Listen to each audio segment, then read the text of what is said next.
Bapak-bapak, ibu-ibu, hadirin sekalian, jamaah kajian Ahad pagi, pimpinan cabang Muhammadiyah Cernih yang dimuliakan Allah Subhanahu wa Ta'ala. Itu pentingnya kita ini untuk terus-menerus belajar ilmunya Allah Subhanahu wa Ta'ala, sampai-sampai Imam Asy-Syafi'i itu menyatakan, man arada dunya fa'alaihi bil ilmi. Siapa saja yang ingin sukses hidupnya di dunia, maka harus dengan ilmu.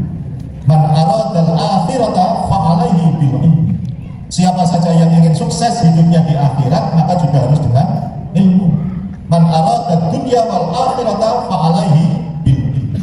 Siapa yang ingin sukses dunia dan akhirat, maka harus dengan ilmu. Apa ilmu yang dimaksud itu? Bapak Ibu hadirin sekalian, ilmunya Allah itu yang perlu kita pelajari. Ilmunya Allah itu diturunkan dalam ayat-ayatnya. Ayat-ayat Allah itu dikelompokkan menjadi dua. Satu yang disebut dengan ayat-ayat qauliyah, yang kedua disebut ayat-ayat kauniyah. Ayat-ayat qauliyah adalah ayat-ayat yang difirmankan oleh Allah dan ayat-ayat yang disabdakan oleh Rasulullah SAW. Berarti umat Islam harus mempelajari firman Allah yang tertuang di dalam Al-Quran 30 juz dan Al-Hadis yang sahih. Itu ayat-ayat qauliyah. Hukumnya wajib bagi siapa saja yang menyatakan dirinya muslim. Yang kedua, ada ayat-ayat yang disebut dengan kauniyah. Apa itu? Semua peristiwa yang terjadi di alam semesta ini itu dipelajari, menghasilkan berbagai macam cabang ilmu yang kemudian dipelajari oleh anak-anak kita, adik-adik kita yang di sekolah. Dua-duanya. Ayat qauliyah melahirkan ulumul Quran, ulumul hadis, ilmu tafsir, ilmu tauhid, ilmu akhlak, ilmu syariat. Itu semua adalah ayat-ayat Allah yang kemudian turun menjadi ilmu yang dipelajari oleh anak-anak kita. Ayat-ayat kauniyah itu kemudian dipelajari turun dalam berbagai macam cabang disiplin ilmu. Setidaknya dibagi menjadi tiga. Satu, masuk kelompok natural sciences, ilmu-ilmu kealaman. Maka kita belajar ilmu fisika, kimia, biologi, astronomi, geofisika, dan seterusnya. Ada juga yang disebut dengan social sciences, ilmu-ilmu sosial. Ada sosiologi, ada antropologi, dan seterusnya. Yang ketiga disebut dengan humaniora. Di situ ada bahasa dan seterusnya. Nah, ketiga-tiganya ini penting. Keilmuan Allah yang masuk dalam kelompok qauliyah dan kauniyah itu dua-duanya penting untuk dipelajari oleh umat Islam. Ada yang masuk kategori fardhu ain, ada yang masuk kategori fardhu kifayah. Mempelajari Al-Quran, mempelajari hadis itu hukumnya fardhu ain, terutama berkaitan dengan masalah ibadah makhluk. Puasa itu adalah salah satu dari ibadah makhluk yang telah disyariatkan di dalam ajaran Islam. Karena itu kita wajib mengetahui ilmunya berpuasa. Sholat ibadah makhluk, puasa ibadah makhluk, zakat ibadah makhluk, haji ibadah makhluk. Itu harus kita pelajari. Hukumnya fardhu ain. Tidak boleh kita ini sholat ikut-ikutan, tidak boleh kita ini puasa ikut-ikutan. Karena itu kita perlu mengetahui dasarnya apa, bagaimana tata caranya. Selain itu ada yang sifatnya fardhu kifayah.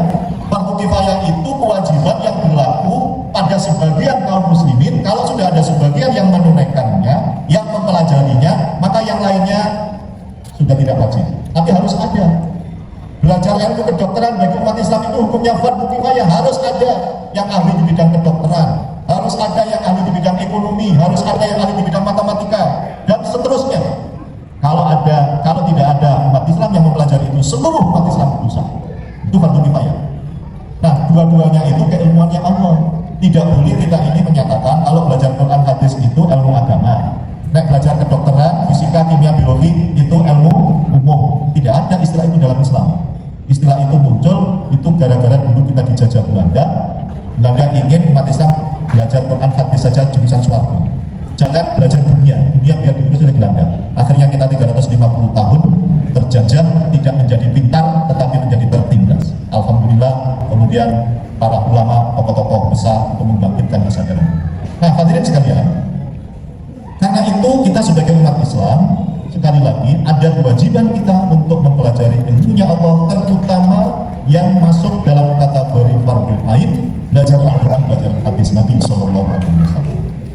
Ketika Rasul Muhammad Sallallahu Alaihi Wasallam menjelang wafat, berkumpul para sahabat. Nabi tidak mewariskan harta, tetapi Nabi hanya mewariskan dua hal penting kepada manusia. Sekaligus itu menjadi wasiat. Kalau wasiat itu berarti wajib dijalankan. Apa wasiat Nabi? Dalam sebuah hadis Nabi menyatakan, taraktu fiikum amrayni ma tamassaktum bihima, taraktu fiikum amrayni lan tadillu ma tamassaktum bihima, kitaballah wa sunnatah. Aku tinggalkan kepada kalian semua ini dua hal penting. Kalian tidak akan pernah sesat selama-lamanya dalam hidup ini, selama kalian mau berpegang teguh pada dua perkara penting. Apa dua perkara penting itu? Nabi melanjutkan, kitabullah al-Quran wa sunnata rasulih al-hadis. Ini dasar kita.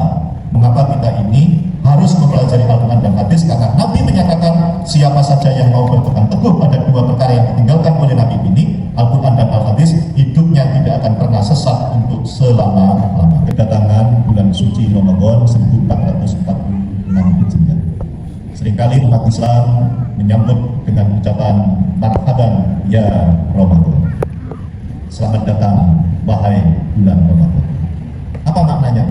Sebutan marhaban ya Ramadan adalah sebuah ekspresi yang dilahirkan oleh umat Islam, termasuk kita semua, bahwa kita ini sebentar lagi akan kehadiran bulan suci yang kita nantikan, yaitu bulan Ramadan. Kita menyambut dengan penuh kegembiraan. Sudah 11 bulan berjalan kita menanti kehadiran bulan Ramadan, dan karena itu kita bersyukur, kita gembira untuk menyambut bulan Ramadan itu dengan hati yang lapang, dengan penuh hormat terhadap hadirnya bulan Ramadan. Kita menyambut dengan ketulusan hati, bahkan kita telah mempersiapkan aspek-aspek spiritualitas yang akan kita jalankan, dan sekaligus kita juga telah menyiapkan aspek-aspek sosial. Hari-hari ini dan ke depan sudah banyak di antara kita yang telah mempersiapkan berbagai macam bentuk santunan yang akan kita berikan kepada saudara-saudara. Nah, hadirin sekalian, Ramadan adalah bulan yang termulia dari bulan-bulan yang lain. Ramadan itu kalau kita runut berasal dari kata Ramadan. Ramadan itu artinya panas terik yang membara. Setelah ditambah huruf alif dan nun, Ramadan menjadi Ramadan. Itu kalau dalam bahasa Inggris kita mengenal istilah superlatif, artinya sangat. Allah akan menghadirkan Ramadan adalah bulan yang akan membakar semua kesalahan, semua dosa yang pernah kita perbuat.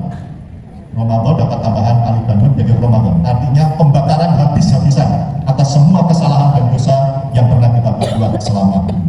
Tidak ada di antara kita ini yang merasa tidak pernah berdosa. Pulang pengajian di jalan sudah ngerasani kocok busuk, nggak ada yang bebas. Nah, karena itu Allah memberikan momentum yang luar biasa dari Ramadan ke Ramadan berikutnya, itu adalah ampunan yang diberikan oleh Allah Subhanahu wa Ta'ala. Karena itu Bapak Ibu hadirin sekalian, kita perlu memahami apa dasarnya kita menjalankan puasa Ramadan dan berbagai runtutan kegiatan yang perlu kita jalankan. Tadi Qari'ah sudah membacakan ayat Al-Quran Surah Al-Baqarah ayat 108. Saya ambil potongan yang di awal saja. A'udzubillahi minasyaitonirrajim.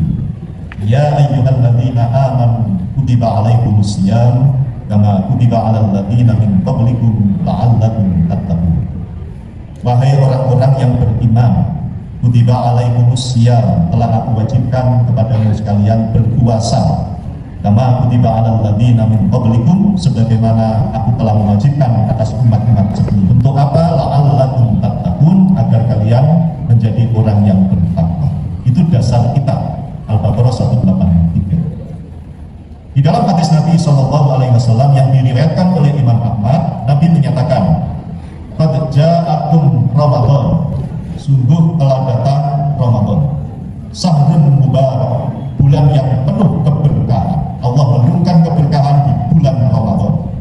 Karena itu iftaradallahu alaikum siyam. Allah mewajibkan kepada kalian semua untuk berpuasa di bulan Ramadan. Nabi melanjutkan tuftahu fihi abwabul jannah. Seluruh pintu-pintu kebaikan, kemuliaan, pintu-pintu yang menuju surga dibuka oleh Allah Subhanahu wa Ta'ala. Wa yuhlaqu fihi abwabul jahim. pintu-pintu yang menuju ke neraka ditutup rapat-rapat. Ada pertanyaan, apa benar di bulan suci Ramadan memang tidak ada berbagai aktivitas yang menuju ke neraka? Bapak Ibu hadirin sekalian, yang diwajibkan Allah berpuasa itu orang-orang yang beriman. Orang-orang yang beriman yang mau menunaikan ibadah puasa dan ibadah puasanya itu mengikuti apa yang dicontohkan oleh Nabi, pasti mereka tidak akan menyimpang jalannya yang mengarah ke neraka. Mereka pasti akan menjaga jalan yang menuju ke surga. Dibuka pintu-pintu kebaikan, kemuliaan yang menuju ke surga. Bagi orang-orang yang tidak beriman, yang masih terbuka neraka, tertutup bagi orang-orang, tertutup neraka itu bagi orang-orang beriman. Karena itu kita perlu menjalankan puasa Ramadan itu yang mengikuti yang dicontohkan oleh Nabi. Bihi lailatul, di dalam Ramadan itu ada satu malam, khairun min alfi shahr, yang nilainya lebih baik dari 1000 bulan. Nanti pada 10 hari terakhir kita akan menjalani apa yang disebut dalam hadis i'tikaf, berdiam diri di masjid pada malam hari, dan kita di dalam masjid itu bisa sholat, bisa berdoa, bisa membaca Al-Quran, bisa berzikir, singkat kata berbagai aktivitas yang mendekatkan diri kita kepada Allah Subhanahu wa Ta'ala. Nah hadirin sekalian, mari sekarang kita coba masuk ke beberapa hadis Nabi Shallallahu Alaihi Wasallam, bagaimana supaya puasa kita ini betul-betul bisa mengantarkan diri kita untuk menjadi orang yang bertakwa. Hadirin sekalian, puasa itu adalah menahan diri dari tidak makan, tidak minum, tidak melakukan hubungan suami istri sejak subuh sampai maghrib. Itu secara fikihnya begitu. Tetapi ternyata tidak hanya itu, kalau kita ini ingin puasa kita bernilai di hadapan Allah, maka harus ditambah menghindarkan dari berbagai hal yang bisa membatalkan dan menghilangkan keutamaan puasa Ramadan. Sampai-sampai Nabi Shallallahu Alaihi Wasallam dalam sebuah hadis yang diriwayatkan oleh Imam Bukhari, Nabi menyatakan, "Malam yada qaulaz zur wal amal bihi falaisa lillahi hajatan fi ayyada'a ta'amahu wa syarabahu." Kata Nabi, siapa saja yang tidak meninggalkan qaulaz zur. Qaulaz zur itu ucapan atau pernyataan yang menyimpang. Apa saja? Bisa dusta, bohong, bisa juga merasa pembincang yang tidak ada artinya, tidak ada maknanya, tidak ada gunanya, bisa juga mencela dan lain-lain. Wal amalan bihi, dan juga amalan-amalan yang menyertainya. Biasanya kalau orang berdusta itu orang tunai, kalau suka merasani ada lanjutannya dan seterusnya. Kata Nabi, "Falaisa lillahi hajatan fi ayyada'a ta'amahu wa syarabahu." Allah tidak mempunyai kepentingan sedikit pun bagi orang-orang yang hanya tidak makan dan tidak minum. Karena itu puasa tidak hanya sekedar tidak makan, tidak minum, dan tidak melakukan hubungan suami istri bagi yang sudah bersuami istri, tetapi harus lebih dari itu. Nabi menyatakan jaga qaulaz zur wal amala bihi, perkataan-perkataan yang tidak baik yang juga diikuti oleh perbuatan-perbuatan yang tidak baik. Apa saja itu kita bisa melakukan. Nah, jadi ini harus menjadi persiapan kita secara lahiriah dan batin. Puasa kita untuk bisa dinilai oleh Allah. Nah hadirin sekalian, dengan puasa yang seperti itu, maka insya Allah kita betul-betul bisa mendapatkan ampunan dari Allah secara total. Di dalam hadis Nabi Shallallahu Alaihi Wasallam yang diriwayatkan oleh Imam Bukhari dan Muslim, ada dua hadis. Pertama, Nabi menyatakan, "Man shoma Ramadhana imanan wa ihtisaban ghufira lahu ma taqaddama min dhanbi."